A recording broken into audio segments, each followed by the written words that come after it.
Bismillahirrahmanirrahim. Bismillahirrahmanirrahim.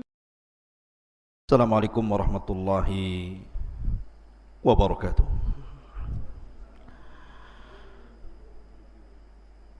Alhamdulillah wassalatu wassalamu ala rasulillah wa ala alihi wa sahbihi wa mawalah wa la hawla wa la quwata illa billahi wa ba'du.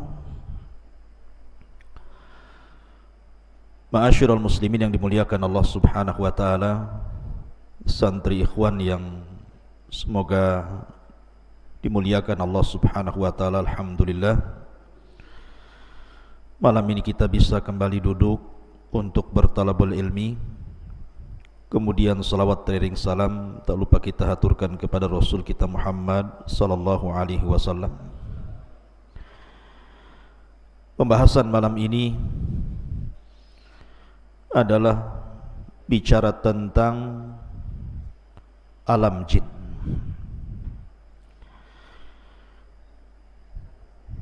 Jadi malam ini kita bicara tentang masalah jin.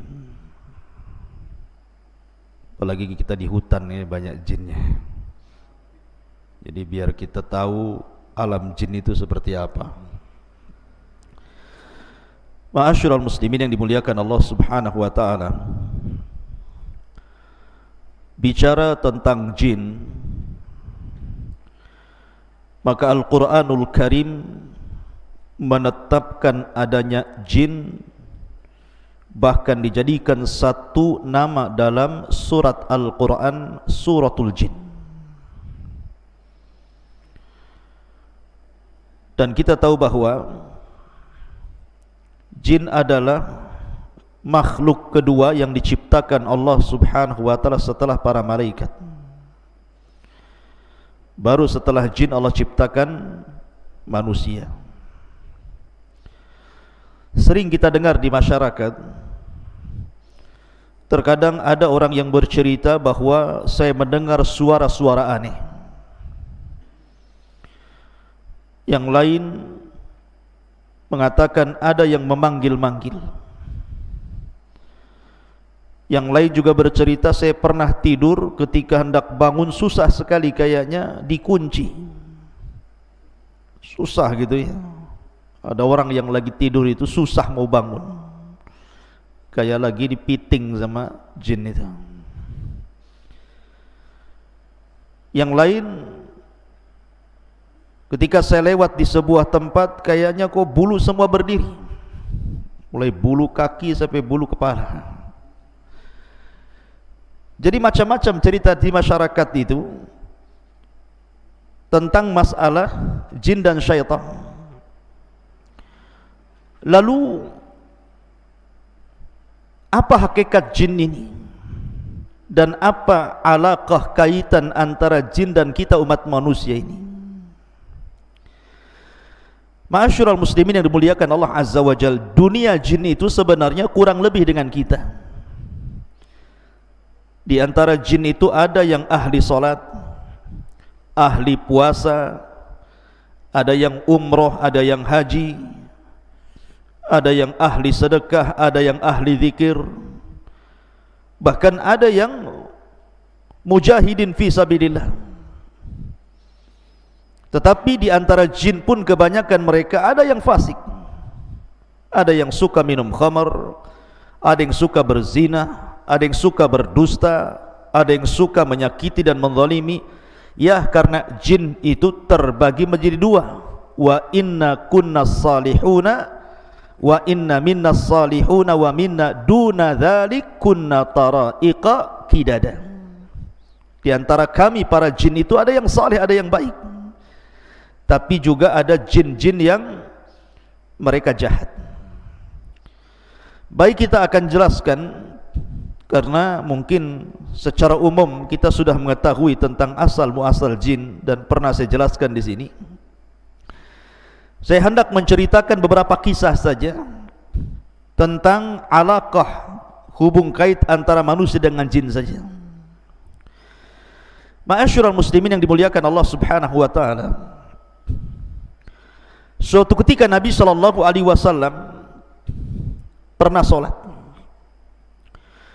Tiba-tiba kemudian datang jin mengganggu Nabi SAW yang sedang sholat. Maka Rasul marah, kemudian Rasul menangkap jin itu kemudian mencekiknya. Saking kerasnya Rasul mencekik jin itu sampai keluar air liurnya. Dan Nabi SAW merasakan dingin air liur itu. Kata Nabi SAW, kalau aku tidak teringat dengan doanya Nabi Sulaiman, Rabbi habli mulkan la yambagi li ahadin mim ba'di, ya Rabb, anugerahkan kepadaku kekuasaan yang tidak ku anugerahkan kepada siapapun sepeninggalku. Tentu jin itu sudah kuikat di tiang masjid sehingga menjadi mainan anak-anak. Tapi karena teringat doanya Sulaiman, ku lepas jin itu. Artinya Nabi SAW mencekik jin sampai liurnya terasa dingin. Pertanyaannya, bukankah jin tercipta dari api? Kenapa pula liurnya dingin? Harusnya liurnya panas. Yang tercipta dari api itu asal penciptaannya, bapak moyang mereka. Tetapi anak keturunannya tidak seperti moyang mereka, sama dengan kita. Bapak moyang kita tercipta dari tanah. Tapi apakah kemudian ketika orang dipotong tangannya tiba-tiba keluar tanah? Kan tidak juga. Ya, tetap saja keluar darah gitu ya. Itu hanya awal penciptaan saja. Makanya kenapa jin juga disiksa di neraka merasa sakit. Sama dengan manusia dipukul tanah juga sakit. Kalau nggak percaya saya pukul antum pakai tanah liat. Kalau enggak menjerit, nah, saya kasih uang 100.000. Ma'asyiral muslimin yang dimuliakan Allah Azza wa Jalla. Lah, kalau kita melihat cerita-cerita di masyarakat kan macam-macam tuh. Apalagi penakut. Penakut itu biasanya pohon pisang pun jadi setan biasanya. Coba saja orang yang takut lewat kuburan. Sebenarnya di kuburan tidak ada apa-apa. Mungkin ada pelang warna putih. Itu lari terbirit-birit disangka kuntilanak itu. Itu penakut loh ya. Terkadang seseorang yang saking takutnya, mungkin ada kucing nabrak kaleng kongguan kemudian jatuh prang begitu ya. Itu ketakutan disangka ada setan tuh di belakang itu. Atau terkadang kita lihat angin, kemudian ada pohon goyang-goyang, kemudian bayangannya itu ikut goyang-goyang juga kan. Nah, disangka setan itu. Langsung bulu kuduk berdiri semua tuh. Pertanyaannya ikhwatu fiddin muliakan Allah Azza wa Jalla, mungkinkah seseorang itu melihat jin? Sebagaimana yang ma'ruf di masyarakat gitu ya. Maka kita katakan bahwa Allah Subhanahu wa taala berfirman, innahum yarakum min haitsu la tarawnahum. Mereka yang melihat kita, kita yang tidak melihat mereka. Artinya jin itu bagi kita alam gaib. Jangankan jin, di zaman Nabi SAW banyak orang-orang munafik. Rasul tidak tahu siapa satu munafik itu, kecuali setelah diberitahu Allah, kemudian dicatat oleh Hudzaifah ibnul Yaman siapa nama-nama munafik. Kalau Allah tidak memberitahu siapa munafik di zaman itu, selamanya Rasul tidak tahu mana satu yang munafik. Artinya munafik saja kita tidak tahu ya di zaman Nabi SAW, apalagi jin. Maka seseorang kemudian kalau masuk ke alam jin, kemudian tahu tentang masalah jin tanpa didasarkan Al-Quran dan Sunnah, ketahuilah bahwa dia itu pendusta. Contoh saja, dulu kan ada tayangan apa itu? Ghostbuster ya, yang nangkap jin dimasukkan ke botol itu loh. Nah, ada tuh, tangkap masuk botol, ditutup botolnya, dia udah tahu lubang botol bawahnya itu, lepas lagi, ya kan? Kan ada orang yang narik jin, kononnya dimasukkan ke dalam botol. Ikhwatu fiddin muliakan Allah Azza wa Jalla, kita katakan ini dusta, ini acting saja. Kenapa kita katakan dusta? Karena Allah yang mengatakan innahum yarakum min haitsu la tarawnahum. Mereka melihat kita, kita tidak melihat mereka.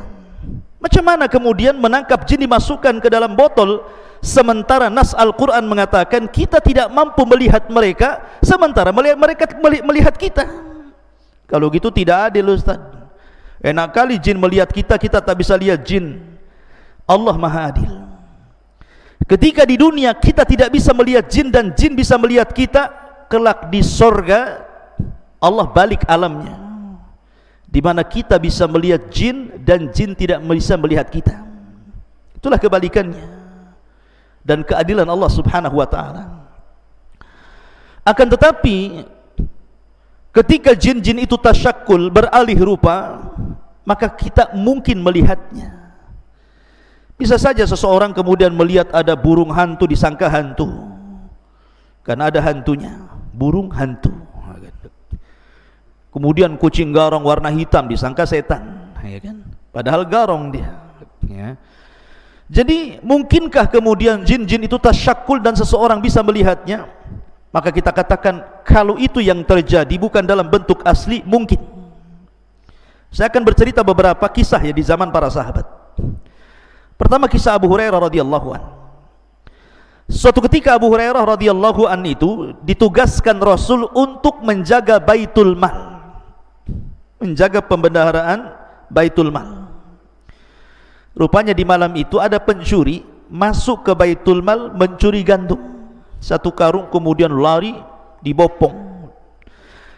Abu Hurairah melihat pencuri ini, langsung mengejar, kemudian menangkap. Rupanya pencuri ini adalah orang tua dan mengatakan, "Ya Abu Hurairah, ana syaikhun kabir, faqirun, dhu iyalin, wa ma ataituka illa min hajatin, wa ma asabtu syai'an dunak, ma ataituka," bla bla bla bla. Bahasa kita ya. Maka syaitan mengatakan, ataupun orang ini mengatakan pencuri ini, "Ya Abu Hurairah, saya ini orang tua, fakir, punya keluarga, dan saya tidak mungkin mencuri kecuali karena sebuah hajat, kebutuhan, karena mereka butuh makan, makanya aku terpaksa mencuri.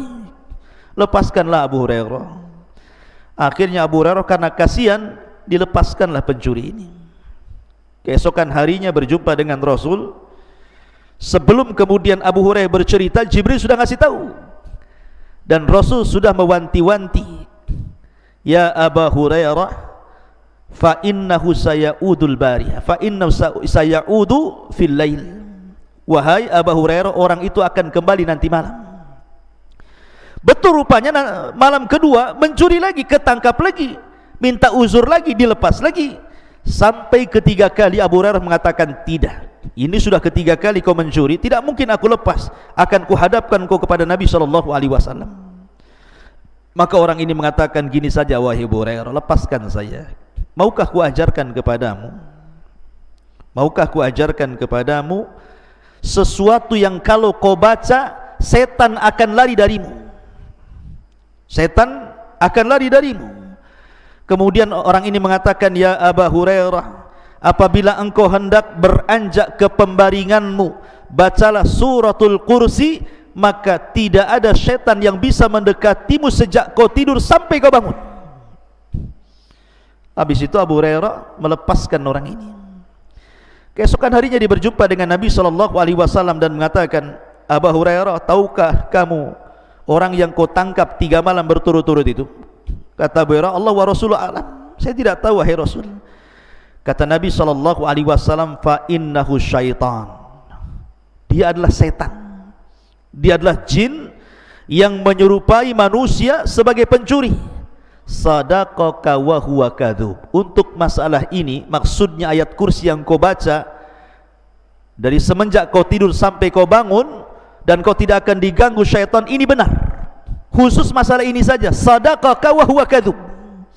Tetapi masalah yang lain, dia pendusta. Kebanyakan setan itu pendusta. Khusus masalah ini dia benar, gitu maksudnya. Dari sini menunjukkan bahwa Abu Hurairah menangkap pencuri, dan pencuri ini rupanya jin yang tasyakkul, yang berubah bentuk. Makanya kalau seandainya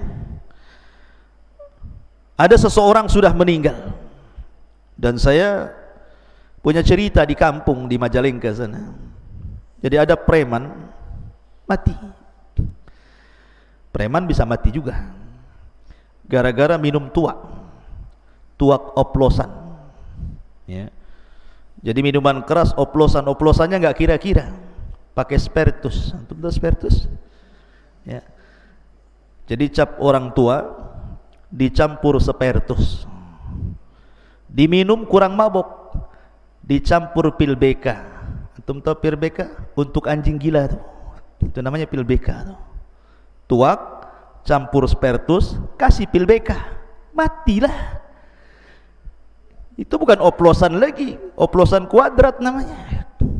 Oplosan di atas oplosan lagi tuh.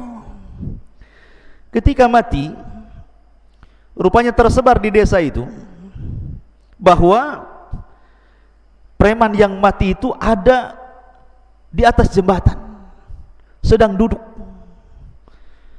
Akhirnya dalam 1 minggu itu, ketika mendengar berita itu, tidak ada preman kampung keluar. Rupanya preman takut sama setan, ya. Jadi tersebar berita bahwa dia hidup lagi, setiap hari nongkrong di atas jembatan katanya. Pertanyaannya, mungkinkah itu dia? Saya pernah bertanya waktu di Yaman kepada Syekh Adnan hafizahullah ta'ala, guru saya yang mengajarkan kitab Fathul Majid, kitab Tauhid, tentang kisah ini. Ya Syekh, saya begini di kampung, persis yang saya ceritakan. Apa kata Syekh Adnan? Dia mengatakan bahwa yang dijumpai itu bukan preman tadi, karena orang yang sudah mati tidak mungkin hidup lagi, karena ada barzah yang memisahkan antara kehidupan dunia dan kehidupan kubur. Lalu siapa yang nongkrong di jembatan itu, yang mukanya mirip itu? Maka dia bisa menjawab, kalau cerita ini sahih, kalau cerita ini benar gitu ya, bukan dikarang-karang, maka sesungguhnya orang itu adalah qarinnya si preman tadi. Karena setiap orang itu punya qarin, punya jin yang menyertai sejak lahir. Jadi kalau seandainya ada orang mati kemudian hidup lagi, bukan orang itu hidup lagi gentayangan, tetapi qarinnya yang gentayangan membentuk orang mati itu. Jadi bisa saja itu jin yang menakut-takuti manusia. Kemudian kisah yang kedua, kisah Ubay bin Ka'ab. Jadi suatu ketika Ubay bin Ka'ab ini dengan para sahabat Nabi hendak menuju dari Mekah ke Madinah, melewati padang pasir. Kemudian sampai di padang pasir lupa jalan, karena zaman itu kan tidak ada Google Map, ya, di zaman itu tidak ada kompas gitu ya, hanya mengandalkan insting saja, dan orang yang biasa jalan dilalui. Rupanya Ubay bin Ka'ab dan sebagian para sahabat itu nyasar, tidak tahu kemana arah ke Mekah. Pokoknya bingung. Yang namanya padang pasir itu kan kayak lautan tuh. Nanti antum kalau pernah belajar di Arab, antum lihat padang pasir itu persis kayak lautan tidak bertepi itu. Jadi bingung Ubay bin Ka'ab ini harus kemana, sementara perbekalan minum mereka sudah menipis. Sampai betul-betul akhirnya minuman itu habis. Akhirnya mereka berusaha mencari air. Jadi ke arah selatan tidak nemu air, ke arah barat tidak nemu air. Pokoknya semua arah dia berusaha jelajahi, tetapi tidak ada air juga. Sampai akhirnya datang laki-laki yang sangat besar, badannya besar sekali, kayak raksasa gitu ya. Kemudian menemui Ubay bin Ka'ab radhiyallahu an. Kemudian Ubay pun ketakutan dan mengatakan, "Man anta, siapa kamu?" Karena besar masalahnya badannya gitu ya. Maka orang besar ini mengatakan, "Ana min baqiyatin nafar minal jinnil ladzi istama'u ila Rasulillah sallallahu alaihi wasallam." Kata orang besar ini, saya adalah satu di antara sekelompok orang yang pernah datang menemui Rasul mendengarkan bacaan Nabi sallallahu alaihi wasallam yang disebutkan dalam surah Jin ya, "Qul uhiya ilayya annahu istama'a nafarun minal jin." Ada sebagian sekelompok jin, ada yang mengatakan 7 jin, datang menghadap Rasul mendengarkan Rasul baca Quran. Lah kata orang ini, saya adalah jin, satu di antara kelompok orang yang datang menemui Rasul yang kemudian mendengarkan ayat Al-Quran, dan aku pun masuk Islam. Kemudian dia mengatakan, aku pernah mendengar Rasul bersabda, al-muslim akhul muslim. Muslim itu saudaranya muslim yang lain. Baik kutunjukkan kamu ke arah di mana ada mata air di sana. Akhirnya kemudian jin ini mengarahkan arah ke arah sini, khudut tariq, ambillah jalan ini wahai Ubay, engkau akan mendapatkan air. Akhirnya Ubay bin Ka'ab pun membawa para sahabatnya kemudian mengarah ke yang ditunjukkan jin tadi itu ya, dan dalam berbentuk orang besar tadi, rupanya betul dia mendapatkan air di situ dan selamat dari kematian di padang pasir.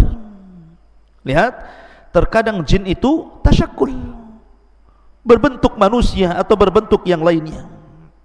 Ini kisah yang kedua. Kisah yang ketiga, di zaman Umar bin Khattab radhiyallahu anhu. Jadi ketika para sahabat Nabi SAW berada di Yamamah, ketika dalam kondisi perang, tiba-tiba salah seorang sahabat berjumpa dengan orang yang penampilannya aneh.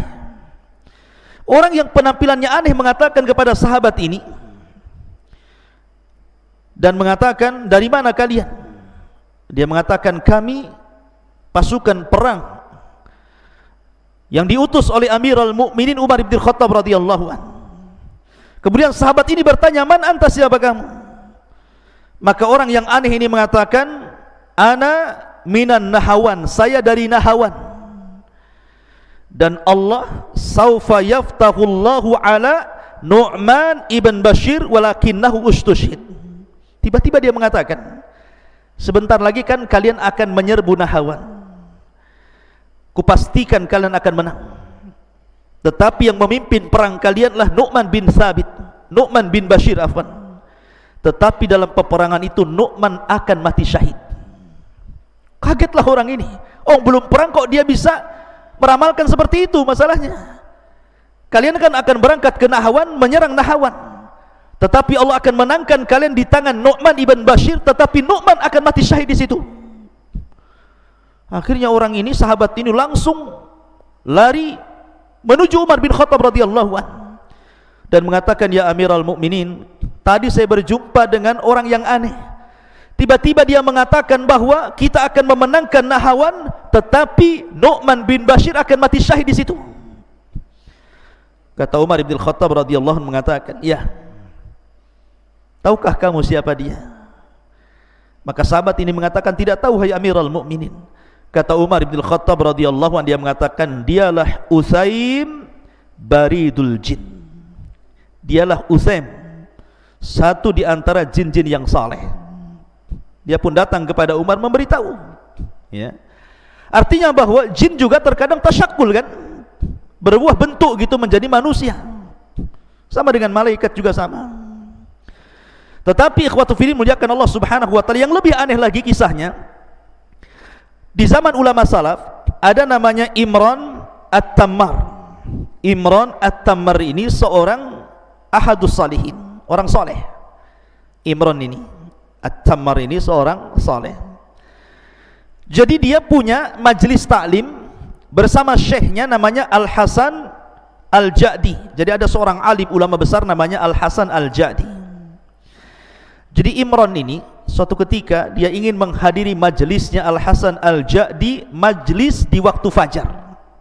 Jadi Hasan Al-Ja'di ini biasa membuka majlis taklim setelah subuh, datang dari mana-mana, dan dia takut ketinggalan sehingga dia tidak mendapatkan tempat duduk di depan. Maka dia datang pas bertepatan malam itu, malam Jumat, dia datang pagi-pagi buta. Jadi jam 3 malam itu sudah datang dia ke masjidnya Al-Hasan Al-Ja'di ini. Ketika sampai di masjid, masjid tertutup semua. Semua tertutup masjid, tidak ada yang terbuka, terkunci semua masjidnya. Anehnya, di dalam masjid itu terdengar suara Syekh Al-Hasan Al-Ja'di sedang qiyamul lail, sedang tahajud, dan dikeraskan bacaannya. Jadi ketika dia membaca ghairil maghdubi alaihim waladhdallin, tiba-tiba terdengar suara amin, seolah-olah masjid itu penuh, terdengar suara amin semuanya. Jadi Imran At-Tammar ini heran, ini masjid terkunci. Kemudian di dalam masjid itu Syekh Al-Hasan Al-Ja'di sedang solat malam tahajud. Ketika dia membaca waladhdallin, maka terdengar suara amin yang begitu banyak seolah-olah penuh masjid itu. dan dia tidak berani masuk. Dia pun menunggu sampai adzan fajar. Ketika adzan fajar, datanglah muadzin membukakan pintu masjid itu. Ketika dia masuk ke masjid, rupanya tidak ada satupun orang kecuali syekh saja sedang sholat sunnah fajar. Kaget dia, dari mana suara amin itu? Padahal dia mendengar ada riuh pikuk suara amin ketika syekh sedang membaca Al-Fatihah dalam tahajudnya. Ketika dia subuh masuk ke masjid, tidak ada orang. Rupanya hanya ada syekh yang sedang sunnah fajar itu. Kemudian terpikir oleh dia ini, Imran At-Tamari ini, setelah kemudian sholat subuh, kemudian mengikuti majelisnya Al-Hasan Al-Jadi, selesai pengajian dia pun berusaha untuk menanyakan kepada syekh, menceritakan pengalamannya semalam. Ya syekh, semalam saya lihat masjid tertutup, engkau sholat tahajud, kau baca Fatihah, ketika engkau membaca waladhdallin semua mengaminkan dirimu, tapi ketika subuh aku lihat tidak ada satupun orang yang sholat di belakangmu. Lihat jawaban syekh ini, dia mengatakan, ya, karena di belakangku adalah jin min nasibin yakhtimul qur'ana kulla lailatil jum'ah. Jadi setiap malam Jumat jin-jin nasibin ini datang, kemudian menghatamkan Quran di belakangku dalam tahajudku. Setiap malam Jumat mereka datang, sholat di belakangku dan mengaminkan sholatku. Kira-kira nih kalau antum sholat malam, Allahu Akbar, ghairil maghdubi alaihim waladdallin, amin. Dilanjutkan nggak tuh sholatnya? Langsung antum hidupkan semua lampu, bangunkan kawannya gitu, ya kan? Lihat, syekh ya.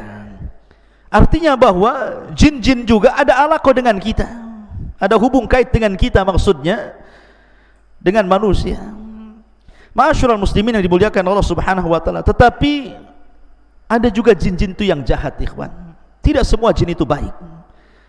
Wa inna kunna salihuna wa inna minna salihuna wa minna duna dzalik. Kunna tara'iqa qidada. Jadi kami ini bertingkat-tingkat. Jadi memang jin itu kebanyakan mereka fasik dan kufur, berusaha untuk menyakiti kita anak Adam dan berusaha untuk menyeret kita untuk mengikuti mereka. Tetapi gangguan apapun dari jin itu tidak mungkin sampai kepada kita kecuali memang takdir yang Allah telah catat. Makanya Allah mengatakan, la inistama'u ala an yadhurruka bi syai'in lam yadhurruka illa bi syai'in qad kataballahu lak. Kalaulah satu dunia jin itu berkumpul hendak memberikan madarat kepadamu, tidak mungkin madarat itu sampai kecuali memang sudah ditetapkan dalam takdir Allah. Jadi tidak perlu takut antum. Kalau ada dukun datang kepada antum, saya sihir kamu, sihir sajalah. Sambil nyantai ya, saya sihir kamu, silahkan sihir saja ya.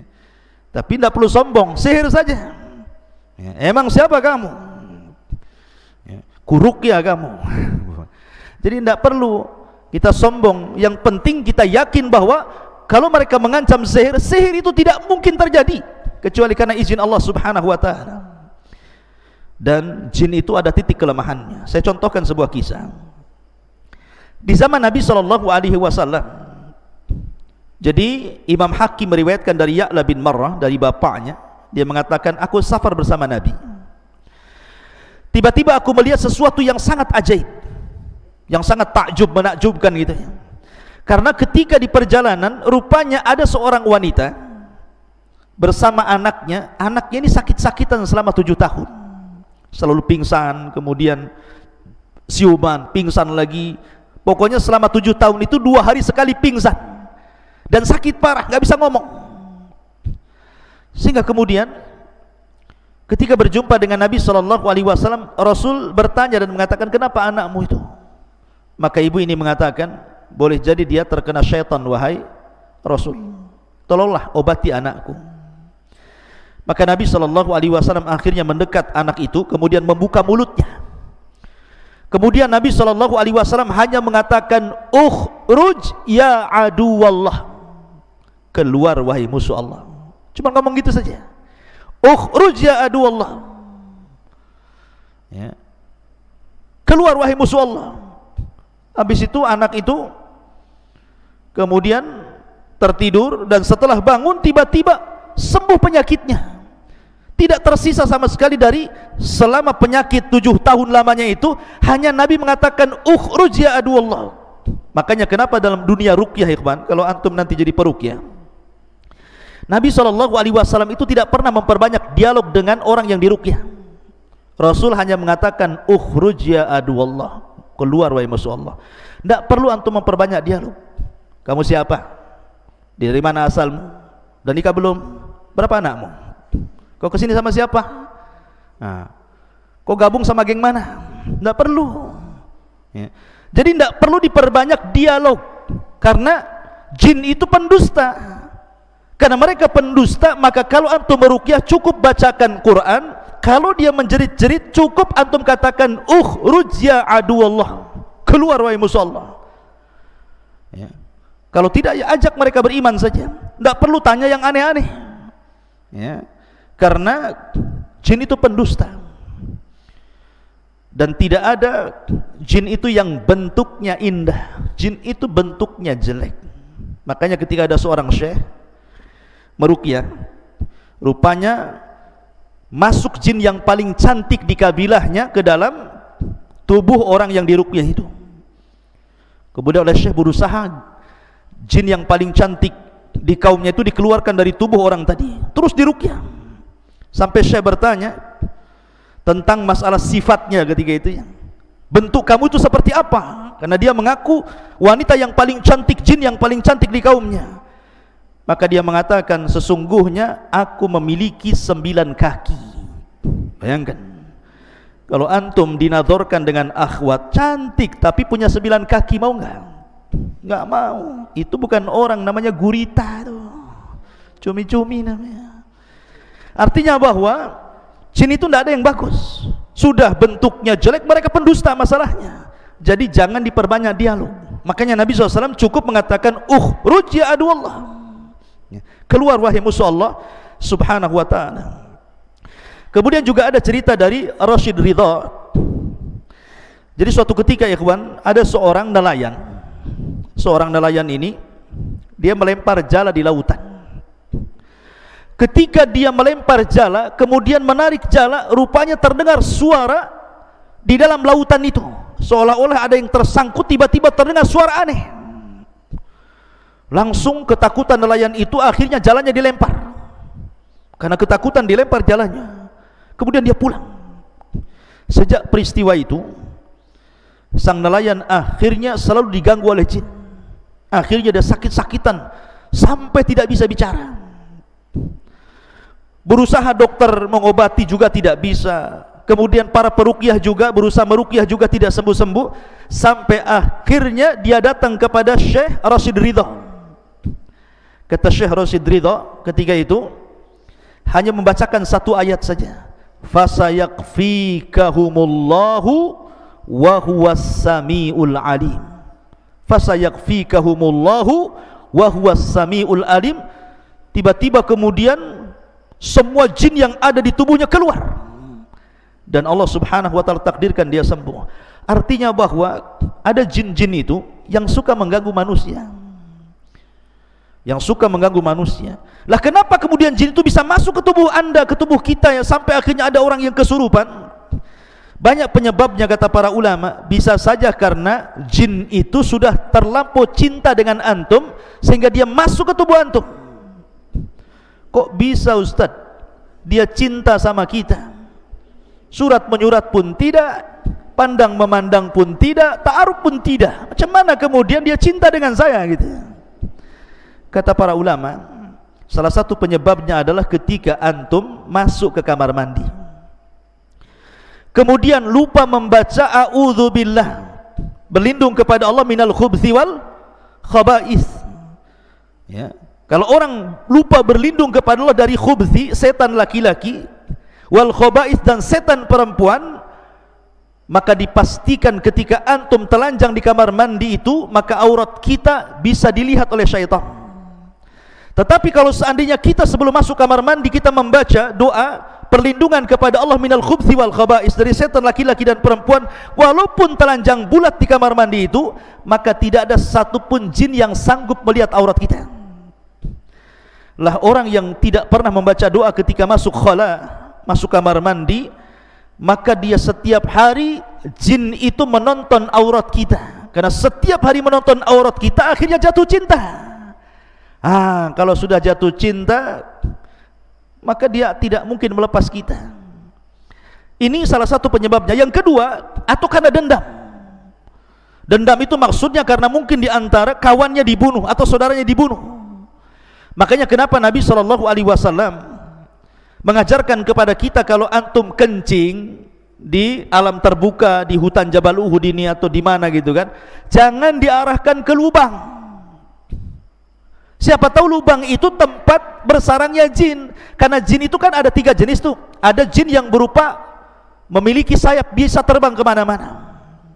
Ada jin itu yang berupa anjing ataupun ular. Ada juga jin itu yang hidup di lubang-lubang. Makanya jangan kencing sembarang ke lubang gitu ya. Nanti di situ sarangnya jin, ngamuk dia. Sekarang logika saja, kalau antum di kepalanya dikencingi, marah nggak antum? Marah lah. Antum dikecingi Noval memakai kepalanya, marah nggak sama Noval? Marah. Ya. Jin juga sama, kalau dikencingi ya marah gitu ya. Makanya jangan kencing sembarang kalau di ruang terbuka itu, karena bisa saja akhirnya karena marah balas dendam masuk pula ke jalan darah kita, kesurupanlah kita.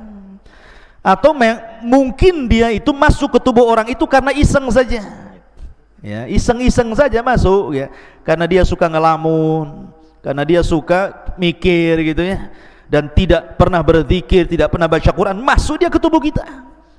Makanya ikhwatu fillah muliakan Allah Subhanahu wa taala, maka jin-jin itu memungkinkan berbuat apa saja. Dan yang lebih bahaya kalau seandainya jin itu suruhan tukang sihir. Dia bisa membuat kita sakit, dia bisa membuat kita mati, dia bisa membuat kita bercerai dengan suami istri, dia bisa membuat kita macam-macam jadi jahat gitu ya. Maka itu lebih bahaya lagi. Oleh karena itulah maka banyak-banyaklah berlindung kepada Allah Subhanahu wa taala. Wallahu a'lam bishawab. Ini diantara beberapa kisah tentang alam jin. Mudah-mudahan ada manfaatnya. Subhanakallahumma bihamdika asyhadu an la ilaha illa anta astaghfiruka wa atubu ilaik. Allah taala. Assalamualaikum warahmatullahi wabarakatuh.